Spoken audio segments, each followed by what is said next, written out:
Hey everyone, welcome to the Roto Grinders Morning Grind podcast. I'm your host, Stevie TPFL. It's November, it's the 8th of November, it's 2016, and we have 6 basketball games to talk about tonight. If you know what November 8th is in 2016, then I hope you guys voted today because everybody's vote matters. So make sure you guys get out and do that. If you haven't already, do it. Do it now. Do it. Listen to the podcast on the way to the voting booth. Anyway, that's going to be it for the political talk on the podcast. We're going to definitely talk some basketball. And this guy crushed last Tuesday, so we're going to bring him back for a second run here. SBK, how you doing, my friend? I'm doing good, man. Good to be back talking basketball with you here on this Election Day Tuesday. But yeah, glad to be back, man. Well, I'm glad that we don't have any Philly players to pronounce names on this pod. I feel so much better already. Yeah, Joel Embiid. Trust the process. Yeah, his process sucked tonight. Anyway, yeah. Little interesting 6-game slate here, but it's not a 6-game slate that's faint for the heart, man. This is going to be an interesting slate. We have a ton of injury news that we'll break down as we go per each game, and a lot of the news is question marks, and that's always the toughest thing to dissect. It is indeed, yeah. We got quite a few questionable guys. I think most of our injury-related news is in the late games. Obviously, the Mavericks have a few. Deron Williams, his status is a pretty big one there. Obviously, Barea will be a pretty much a core play if Deron's out. But yeah, plenty of injury news. The questionable tags are obviously the worst. You pretty much got to wait till about game time to really find out what's going on there. So hopefully we have some news breaking earlier in the day. All right, let's jump right into the 6-game slate. We have Atlanta at Cleveland. This game's sitting at 207. Cleveland's favorite 8.5 here. The only injury news that we have here is Kyle Korver's out. It's not even injury news. His wife had a baby on Sunday. He's going to miss this game. I don't know who that's really going to benefit, but we're going to start with the Atlanta side. What do you have here for the Hawks? Yeah, congratulations to Kyle Korver and his wife, former 76er. Very happy for him. But yeah, like you said, it's the wing situation there is very in flux. I think Thabo Sefolosha is probably the guy that's most likely to see a big uptick in run. I could see them using him to defend LeBron. Obviously, Tim Hardaway Jr. is gonna see some extra run. You could see Kent Bazemore see a few extra minutes, but it's a very tough situation to peg. It kind of depends what they want to do as far as I think what they want to do with defending LeBron. If they want to use Thabo on him, I could see him seeing. He hasn't seen 30 minutes in a game yet this year, but with Korver out, that could obviously change here. He's probably their best shot at slowing him down. But Hardaway Jr. would obviously be an intriguing GPP play. He can score. Sefolosha is more of the guy that you're hoping for a handful of points, handful of boards, some steals, the peripheral stats more or less. Bazemore, I think we can basically pencil him in for 26 to 30 minutes. He's not all that exciting, especially in a matchup like this. Neither of these teams. Cleveland last year was 28th in pace. They've been 12th in pace to this point this year. I think we'll kind of see that start to shift more towards their 28th ranking from last year. So I'm not really in love with the Hawks here in general. I think Millsap I might have some exposure to in GPPs. He seems like a guy that I just always want to roster. He's so well-rounded, and when he scores, he can put up some massive lines. Dwight Howard, I can see him really manhandling Tristan Thompson and Kevin Love, so I could see going there in GPPs, but I'm not terribly enthralled with the Atlanta side. Yeah, I don't mind Dwight. I think he's definitely a tournament play here. I'm not too much in love with Millsap, but yeah, in this guard situation, they're all cheap enough that I feel like you could take a flyer on one of these guys and hopefully it hits for you in a tournament. That's kind of where I'm going to go. I just don't see Korver's minutes being enough to make these guys even worth, playing, especially in cash games. Right, and they could be divided up, 3 ways. So I don't think anybody's going to see a huge bump. I think if I'm gonna take one of the guys who I think is going to see the biggest bump, I think Sefolosha's got the best chance at seeing the biggest minutes bump there. But even then, I'm not really that excited about playing him. We go to the other side, though. We've seen Cleveland really, really, really struggle with point guards to start the season, and Kyrie Irving is just one of the top plays for me on the slate. Yeah, like you said, Atlanta dead last in DVP versus point guards this year. Schroeder he hasn't historically at least been a bad defender. He was 34th in defensive rating last year. he was seeing more of second units at that point. Obviously, he was still behind Jeff Teague, so he wasn't seeing a ton of run against starters, which could certainly have a lot to do with his defensive rating from last year. But I definitely love Kyrie in this spot. I think he's playable in any format.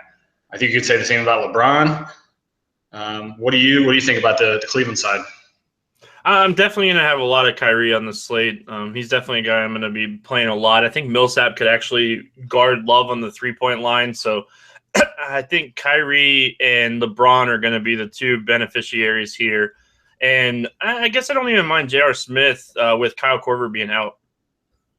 Yeah, he's just too scoring dependent for me. I know he's cheap right now on a site like FanDuel where you got a roster two. I can see pulling the trigger there sparingly, but he's not a guy I'm excited about. And like you said with Love, I'm obviously concerned about that Millsap matchup.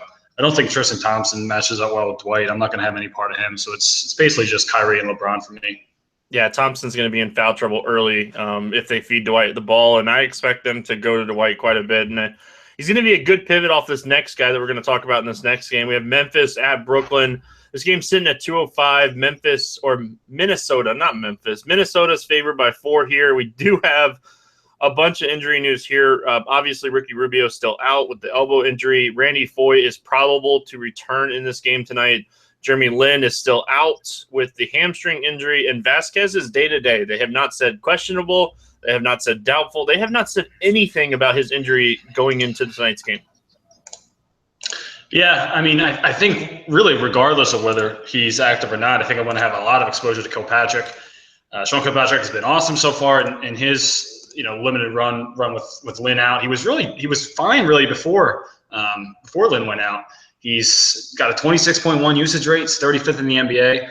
He's seen plenty of minutes off the bench. He's seen fewer than 25 minutes in two of the 6 games so far. Obviously, the last game against Charlotte where Lin was out, he saw 33. That was his highest total of the year. So, I mean, he's still 4,900 on FanDuel at the shooting guard spot. I'm going to have a really tough time not pulling the trigger there in any format. Besides that, it gets really dreary after that. I mean, you can look to the front court. Trevor Booker, he's still cheap, basically industry wide. I don't love the matchup with Gorgui Dieng. Obviously he's got Booker is giving up some size there. He's not a guy that you necessarily want to just don't. He's not a guy you're fading because of a size advantage, but it's not a matchup I love. But still, at 5,300, if he sees the minutes, he's a fine GPP play. I don't think I'm really going to be thinking about Lopez. He's just way too inconsistent. You have no idea what you're getting with him right now. And I don't really love the draw with Karl-Anthony Towns, even though Towns has not been as good defensively as we saw at times last year, at least thus far. They really struggled with Kanter and Steven Adams in the last game. So I think Kilpatrick is where I'm going on the Brooklyn side. And other than that, I'm pretty much foregoing it. Oh, yeah, that's the only interest for me, too. We see a guy that's getting a little bit of uptick is all it took, 5 to 8 minute uptick in this guy's fantasy production, well over a fantasy point per minute. So definitely like that from a guy that's only 4,900. And then we look at the other side, and there's a ton of options here. We have 5 starters that have all been playing over 29 minutes over the last few games here. Chris Dunn, one of the top values on the board tonight, and Karl-Anthony Towns, one of the top plays on the board tonight. Yeah, I mean, this is a Tom Thibodeau team, man. He's gonna give those starters a ton of run. We saw it in Chicago. We're gonna see it here. It's a team where giving the starters a lot of run is probably in their best interest. I think Karl-Anthony Towns will be the guy that I have the most exposure to here, especially in cash games. Brooklyn's allowing the 5th most fantasy points per game to centers. Towns hasn't been spectacular this year, but he's still been very good. He really has kind of kept pace with where he was last year. In his last 2 games, he scored at least 30 points. He had 55 FanDuel points in one of those games. So he's clearly catching strides. Still only 8,700 on FanDuel. He's not terribly expensive around the industry relative to where you'd expect him to be in a matchup like this. So he's an across-the-board play for me. I think Gorgui Dieng he's coming off 2 bad games. I think that's going to scare some people off in GPPs, but he's still priced fairly. I like the matchup here with the Brooklyn front court. Like I said, he'll have a nice size advantage. Other than that, I mean, I think you can obviously still keep firing up Chris Dunn. He's still very cheap across the industry, so I'm going to get the minutes. to watch him on the offensive side of the ball. His scoring, he's still very raw as a scorer. He can't really shoot. He wasn't a great scorer in college. I think you're hoping for more of the peripheral stats with him. He can rack up steals. You're hoping for a handful of assists, handful of rebounds for him to hit value. But his ceiling with his current issues putting the ball in the basket is obviously a problem. Things here. LaVine and Wiggins are both fine plays. I mean, they're fine cash game targets. They're both priced in the mid-range still. But Wiggins especially is just so dependent on scoring that he's really going to need to have a humongous game for him to really be much of an upside play. LaVine is a little more well-rounded, especially with Rubio out. He's taken on a little bit more of the ball handling duty, not much. Tyus Jones is kind of him and Dunn have really filled that Rubio role, but better of an across-the-board contributor. They're both shooting guard and small forward spots where they can be thin on occasion. But I'm not making it a point to really roster either of these two guys. Yeah, I'm kind of with you. If it's and either one of those guys is going to be LaVine for me. I like the Gorgeous Dong call. He's always a guy that I like at power forward, and coming off of 2 bad games, that's always nice to get a guy that's going to be a lower ownership. So we'll have to see how that plays out. We move on to Memphis, where Denver is visiting. This game's at 202.5. I will note one thing. We have 6 games tonight. Not any of them are under 200. So the totals in these games are really solid. This game, 202.5. Memphis favored by 2.5. All right, let's get to this, the question marks and the injuries here. Barton's out for this game. Chandler's dealing with a hamstring injury. He's questionable. Harris is probable to return tonight. And then on the Memphis side, we have a very questionable Mike Conley and a questionable Tony Allen. Let's start with the Denver side of things. With Barton out and Chandler questionable, what's your thoughts here? I still don't really think I'm going to be all that comfortable targeting any of the guards or the wings. I don't think I mean, obviously, Tony Allen's status will determine a little bit for me. If he's out, it would obviously be a bump for a guy like Gallinari, a guy like Harris. But I could see, I mean, obviously, Moutier is going to see his fair amount of run. They might end up running Nelson out there, having those two point guard sets. Nelson played a bunch of minutes in their last game, so I could see them giving him a handful of run. But even then, it's just tough to feel good about targeting any of these guys in the backcourt. I don't mind Moutier as a GPP play. Nelson, I don't think I'm pulling the trigger there, but he's going to see the minutes, and he's around minimum price for the most part. So I could see pulling the trigger there in a GPP. It's not going to be something I do personally. I think I'm honestly looking more towards a guy like Jokic in a GPP. I don't think any of these Nuggets are cash game playable. Memphis is 25th in pace, even with the coaching change there. They're still a very slow-paced team. Denver has, they started the season as one of the fastest-paced teams. They've kind of evened out now. They're 13th, excuse me. So they're still up there. But I don't think I'm looking towards any of these wings. I don't know what I'm looking at all here. You mentioned Jokic, Nurkic, like these guys, their minutes are just so unstable that like every time I play one of them, the other one goes off, and then the other one gets 15 minutes, and it's a coin flip every night, and it's just not a coin flip that I'm going to take on a 6-game slate where we have better options. So honestly, that's where I'm at. And then looking at guys like Moutier and then Nelson, like I could get the Nelson play because he's so cheap and that he's going to get minutes, but Moutier definitely tournament only. And then on the Memphis side, I don't know what to do with this game in general. And like if we have a guy like Mike Conley sit, that's going to open up, he's a guy that plays 30 to 35 minutes a game. So that opens up minutes, but where? Yeah, it's definitely tough to peg for sure. I think Marc Gasol will be a guy that I target fairly regularly tomorrow across all formats. Obviously, like you said, Conley's a humongous question mark. If he plays, he's not the worst GPP play if his minutes aren't restricted. I think Zach Randolph might be the guy that I have the most exposure to here.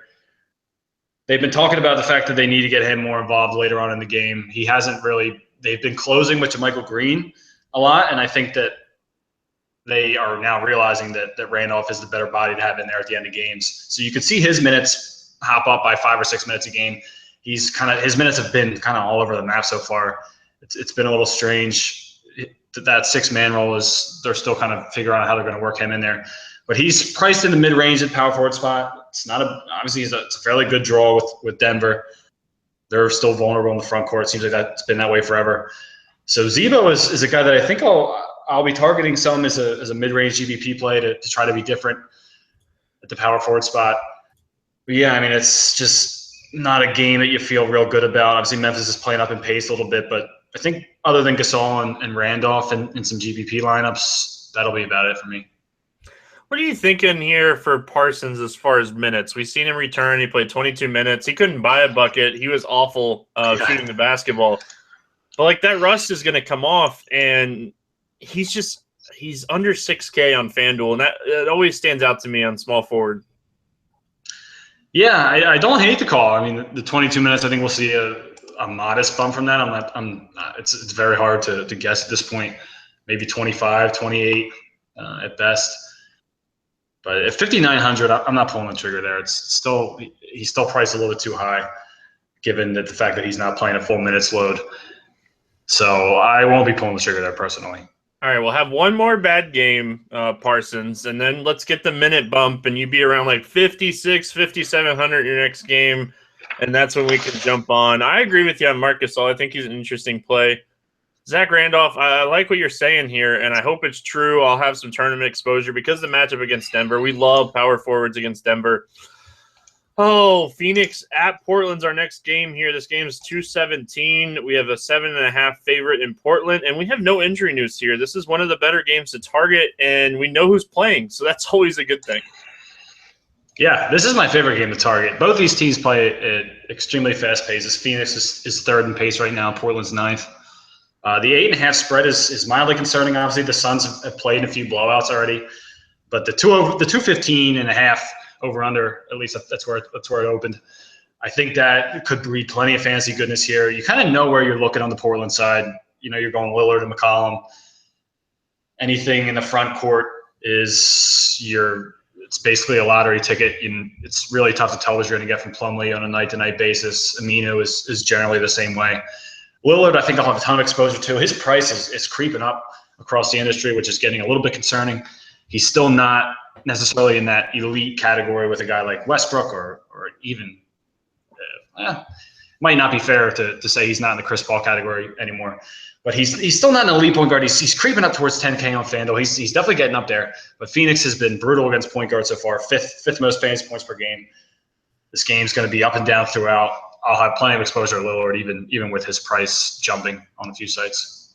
Yeah, I think like the thing that we need to look at the most with Lillard, he's averaging 36 minutes per game and his usage is 33.5%, and he gets a great matchup where they're just going to run. Like, that equals fantasy goodness, in my opinion. He's going to be one of my higher-owned point guards on the slate, and I like everything you said here, on the Portland side. There's just outside of Lillard and McCollum, this team just gets really bad fantasy-wise really quick, and, it's just really tough to project these guys. And I don't even really love McCollum in this spot. I think Lillard is going to have a big game, and that's what's going to happen. And then we look at the Phoenix side of things where Devin Booker has woke up. This is the guy we've seen last year, and he's shooting the basketball really well. We've seen 3 games now where he's averaging over 41 minutes per game in these last 3. Yeah, he's been the guy there in Phoenix. It's not Bledsoe. It's obviously not Brandon Knight. It's been Devin Booker. He's got 28.2% usage rate, 19th in the NBA. He's clearly leading the Suns. He missed a game earlier in the year. His minutes have fluctuated in some blowouts, but when Phoenix is competitive, he's seeing a humongous run. He's going to take a ton of shots. He's been hot in terms of scoring. His price is jumping up as well. I believe he's up to 6,700 now on FanDuel. Yeah. So, I'm still fine with that play there. He's not priced out yet. He's had 2 games of at least 38 actual points, which is fairly incredible. So, especially considering how well TJ Warren has played scoring and the fact that Bledsoe and Knight are still there. Booker has been phenomenal the last couple of games. I'm going to be absolutely pulling the trigger on him here. I think TJ Warren is the only other guy on this Phoenix side that I'll be considering. I don't think Bledsoe or Brandon Knight, are in play here. But Warren, 18 field goal attempts per game, shooting five free throws a game, 6 rebounds, 2 steals. It's hard to ask for much more. He's still not priced out on FanDuel. 6,400 at a typically thin small forward spot. So I think Devin Booker and TJ Warren will be 2 guys that I roster heavily. Yeah. So you were mentioning like how much Booker's been shooting. Like over the last 2 games, 29 and 22 shot attempts in those games. Warren still put up 20 shots and 17 shots in the 2 games that Booker shot a ton. So we're looking at 2 guys that have just taken over the offensive end, for Phoenix. And outside of that, like I'm done taking shots on Bledsoe. He's getting into the price where, he's going to have a big game. It's going to happen. I'm not saying that's not going to happen tonight. And he's priced where I just want to click the button next to his name because we know how much upside this guy has. But it's been TJ Warren, it's been Booker, and that's where I'm looking at for Phoenix here tonight. And like Alex Len and Chandler are just so frustrating, as far as it goes. But Chandler's been getting minutes, and he's looked really good when they've given him minutes over the last 3 games. Yeah, like you said, it's just a tough position to target. Those 2 guys they tend to split minutes for the most part. Obviously Len is the guy that if you're targeting upside, he's probably the better bet. If you're targeting a lower floor or a higher floor, then Chandler's your guy really. But I think the guards will be where I'm looking most frequently here. It was actually Warren's stats that I was referencing earlier with the 18 field goal attempts. Booker's shooting the ball 19 times a game, so these guys they're chucking it up throughout. Both of these guys, combined, it's about 40 shot attempts a game. So I'm perfectly content rostering them in the same lineup, even in a cash game, especially with a smaller slate in this game looking like one of the better ones to target. All right, let's move on. We have New Orleans heading to Sacramento. This is a back-to-back for New Orleans. We have a 203 total. Sacramento's favored by 6. Obviously, for New Orleans, we talked about it on the podcast yesterday. Lance Stevenson out, expected to be waived if it hasn't happened already. And then on the Sacramento side, Tolliver is questionable. He's missed the last couple games. Let's start with New Orleans. What's your thoughts here on a New Orleans back-to-back? Yeah, so Stevenson has been waived. They were talking about potentially bringing him back when he gets healthy. They're going to help him along with his rehab. So we could still see him in the Pelicans uniform later on the season. I don't think I'm really going. It's obviously a back-to-back here, and the Kings are not the Kings from last year. This is a Dave Yeager squad now, the guy who coached the Grizzlies last year. Last year, they were first in pace throughout the entire season. This year, they are sitting at 29th, second to last. So it's not the same Sacramento team we saw last year by any means. The people that are still referencing that DVP from last year, obviously I remember the last time I was on with you, I was discussing Dion Waiters against the Kings. That one worked out, and they are still having some trouble with shooting guards. But for the most part, this is not the same team. They play at a much slower pace. They're more defensive oriented than they were last season. So I'm not going anywhere on this New Orleans side. I don't love the idea of Davis on a back-to-back. It looks like he's going to see a fairly ample amount of minutes tonight. This Golden State game, as of now, at least it's staying relatively competitive. So he's not going to be rested at all. So I'm not pulling the trigger on any of these New Orleans guys. The whole guard rotation there is a mess right now. Tim Frazier, Langston Galloway. They just signed Archie Goodwin. They have Buddy Hield seeing some minutes off the bench there. It's a mess at the current point in time. Davis is really the only guy you can feel good about, and I don't love pulling the trigger on him on the second night of the back-to-back here.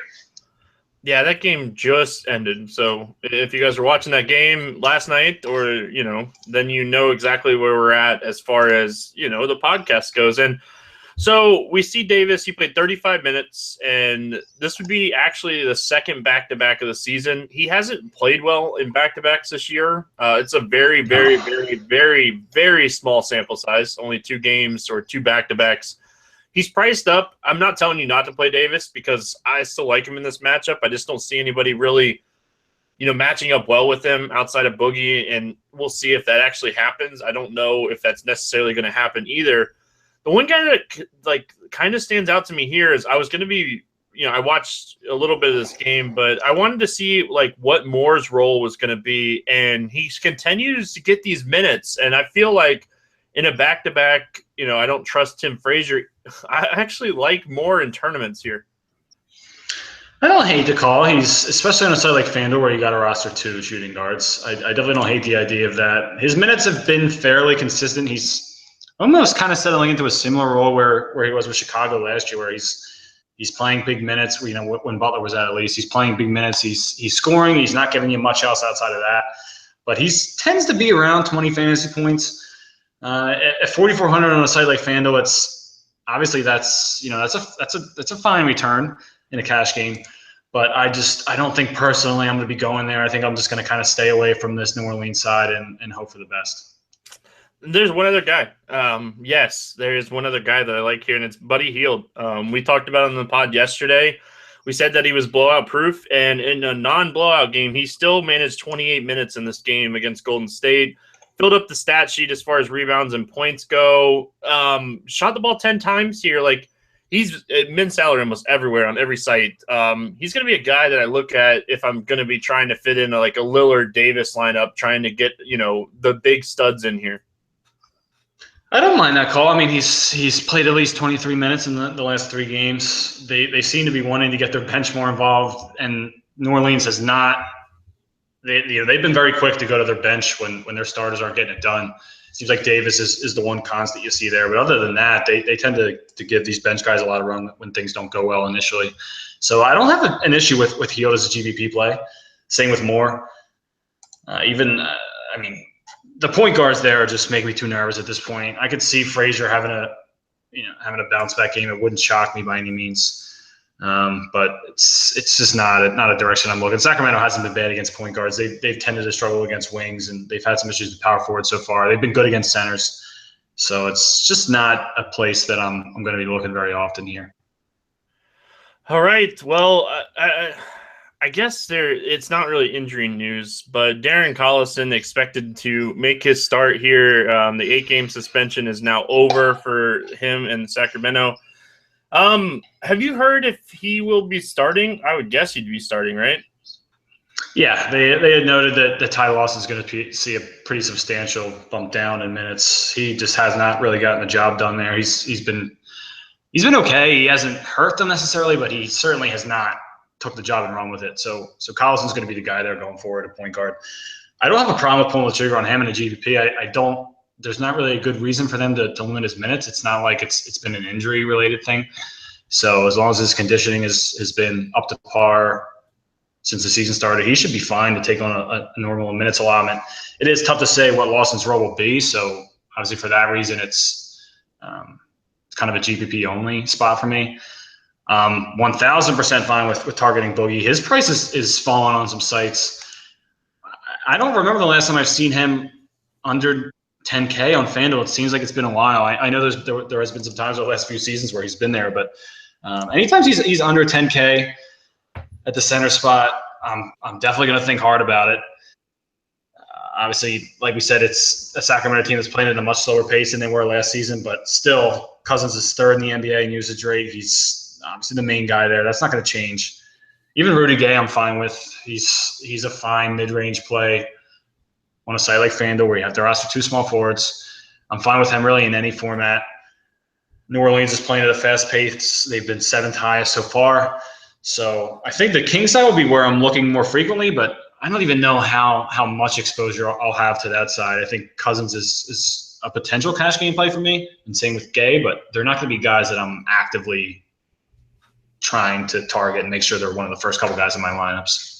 I think you need, if you're playing multiple lineups on the slate, I think you need to get exposure to Darren Collison in tournaments. People are just going to overlook that news. And, our alerts team here at RotoGrinder is probably going to send out an alert tomorrow, obviously, about this. But, yeah, I hope people overlook this and we get Collison at 2 or 3% owned, which it might not happen. But for that sake, I'm going to make sure that I have some exposure to him here.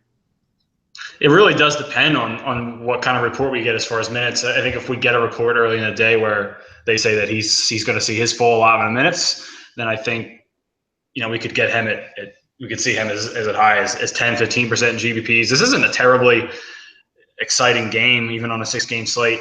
But if there's really not much news around him and we're kind of unsure, this is one of the later games on the slate. So if we go into lock not really knowing, I think I might have more exposure to Collison in that scenario. Just hoping that I can get him at a very low ownership and hoping he can come in there and do what he had done last year when Rondo wasn't in the lineup. All right, last game of the night, we have Dallas at LA taking on the Lakers. 205.5 total here. LA favored by 4.5. Never thought we'd see the day where Dallas is a dog in LA, but that's happened. And there's injury news here that we need to talk about. Williams is doubtful. Dirk is out, but you never know. And then on the Lakers side, Nance is already ruled out with a concussion. He's expecting to try to be ready for Thursday's game, but out for Tuesday. So let's start with Dallas. I think Williams is closer to doubtful than questionable here for me. He is doubtful. Yeah, he's doubtful now. I would say it's unlikely that we see him play. The Mavericks injury reports in general have been a mess so far, so it's kind of tough to know what to expect out of them, really. But yeah, obviously, yeah, if we don't have Duran, Barea is going to be an across-the-board play for me. I'm going to have exposure to him in all formats. Lakers are playing at the fastest pace so far this season. Mavericks are 25th, so it's a big bump in pace on the Dallas side. Barea is still priced in the mid-range on most sites. 5,700 on FanDuel, which is definitely appealing if Duran sits. Harrison Barnes, assuming Dirk is out again, like he's supposed to. They anticipated he would sit for about a week, so I think we're safe assuming he's going to be out. 5,700 on FanDuel at a small forward spot that isn't all that appealing for the most part. So I'm going to be pulling the trigger on him heavily. He's finally started to break out. I'm not the biggest Harrison Barnes fan in general, but in this particular spot with no Dirk and potentially no Duran, I'm going to be pulling the trigger there at 5,700 at will. And I think even Andrew Bogut, you could potentially consider in a GPP. It's not the Warriors Andrew Bogut where he was rarely seeing more than 25, 26 minutes a game. He's had a couple minutes over 30, had a couple games with over 30 minutes. So he's an option in GPPs, probably not a place I'll be looking, but at 4,500, he obviously gives you a decent ceiling there. Yeah, how do you not consider Harrison Barnes, a guy that's averaging 38 minutes per game, shooting double digits in every game this season, and with Dirk and Williams out last game, he shot the ball 26 times, played 48 minutes in that game, and that's not out of the realm here in this game. In a game that Harrison Barnes likes, an LA game, a faster-paced game for him, yes. Yeah, I mean, I'll be all in cash games. I'm going to be about as all in as I can be in GPPs. Also, I'm a little bit curious. I'll have to kind of gauge his ownership percentage tomorrow, but I absolutely love this play. I think he should shoot the ball a ton. Like you said, without Duran and Dirk there, he was chucking the ball up a ton. I think we're going to see that again tomorrow. So there's really, it would be very surprising to see him really be disappointed tomorrow. And then we get to the Lakers side, like Nance news is not huge, but I feel like it really benefits Julius Randle. Like I think his minutes are pretty safe in this game, and who's going to guard Julius Randle for Dallas? It's a good question. That whole power forward rotation tends to be more matchup driven than anything else when Dirk isn't there. But like, I mean, I'm a big fan of Randle. He's still, I believe it's 63 on FanDuel. Yes, yeah, 6,300. So I mean, he's a guy that I've rostered a fair amount this year already, kind of hoping that his usage would tend to pick up. D'Angelo Russell has seen a bit more of a bump in terms of usage than Randle has so far, but I'm still perfectly fine with him in a GPP. I honestly wouldn't even be all that upset with it in the cash game. This is one of the few times where you're going to see the Lakers as favorites. It is very weird to see the Mavericks here as an underdog. But yeah, I mean, it'll be Randle and D'Angelo Russell for me. That whole shooting guard rotation is a mess. Nick Young, Jordan Clarkson, Lou Williams, they're all the minutes there have been fairly evenly distributed. You kind of don't really know where they're going to go on a given night. But Russell has been fairly consistent, so I'm fine with him also. So it'll be Russell and Randle for me. Yep. It's kind of where I'm at as well. If we don't talk about Nick Young, we might get an earful from Twitter. What's your thoughts on Nick Swaggy P Young? Not doing it. The Lakers. I mean, obviously, this is going to be a down pace game for LA. They're not going to be able to run the whole time. And Nick Young, I can't do it. I can't do it. So, I get different hosts all the time on here, and everybody has different opinions when it comes to pace and everything like that. My personal opinion is I always favor the home team when it comes to pace, and we're not seeing Darren Williams and we're not seeing Dirk Nowitzki. I think that this game plays closer to a LA pace than it does a Dallas pace.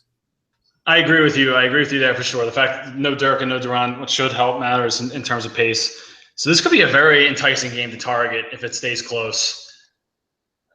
Obviously the line is I think it opened at 4.5, so it's expected to be fairly close. 205 over under.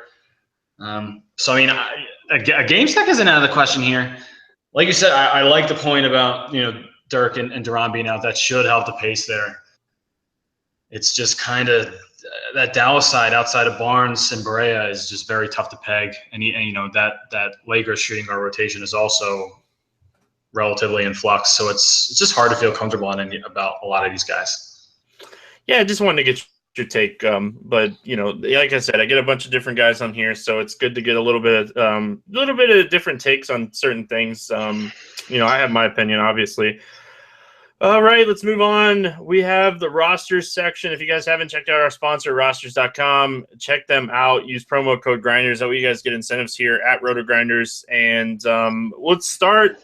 I'm gonna read off my value plays. I'll go one by one, and I'll let you critique and see if you like who I'm going at with value here. I don't think you're gonna have any objections here. We're gonna start with TJ Warren. He's 8,600, just too cheap. Yeah, really no reason not to pull the trigger there. He's shooting the ball a ton. He's rebounding at a decent rate, racking up steals. So yeah, it's just keep going with that one. No reason not to keep pulling the trigger there. Yeah, until he's over 10K, he's probably going to be a roster's value play every day. So just get used to it. Next guy I'm going up here is JJ Barea, 8,400. Like that's going to be a value play across the board for me. I don't think we get Williams news before lock, and if we do, it will change obviously if he's in, but I don't think he plays. Yeah, I honestly wouldn't be all that surprised to get Williams news as soon as morning shoot around. So I could see us having a lot of advance notice here. But even if we don't, yeah, like you said, I don't see Williams playing. If we do not have news at lock, it would make Barea a more enticing play for sure, especially in GPPs. Yeah, he would theoretically carry a lower ownership. So I mean, but yeah, I'm fine with that one across the board. And then the last value play I got here is my boy Chris Dunn. He's 8,300. I've already mentioned how much I like this guy on the slate tonight. Brooklyn doesn't play defense, and if Brooklyn keeps this game close, these starters are going to go off in this game. Yeah, I just really wish he could score. I remember, when we had the draft there, the Sixers, we had the first pick, drafted Ben Simmons. That was cool. I was kind of hoping that we would come back and trade up and get Chris Dunn. And then when I realized how bad of just a pure scorer he is, and obviously alongside Simmons, that wasn't going to work. The guy just can't score the ball. He's a tremendous athlete. He's a great he's going to be fine defensively on the NBA level. There's no issues there. But a guy that struggles to put the ball in the hoop that much always makes me a little bit nervous. But until his price starts climbing more, he's gonna struggle to not hit value. Even with his, he's going to give you a lot in the ancillary categories. So I'm still fine with him. Yeah, and we've seen it. We've seen a game where he struggled really bad shooting the ball and still put up 30 fantasy points because of what he's able to do on the defensive side. And, we have guys on this team for Brooklyn.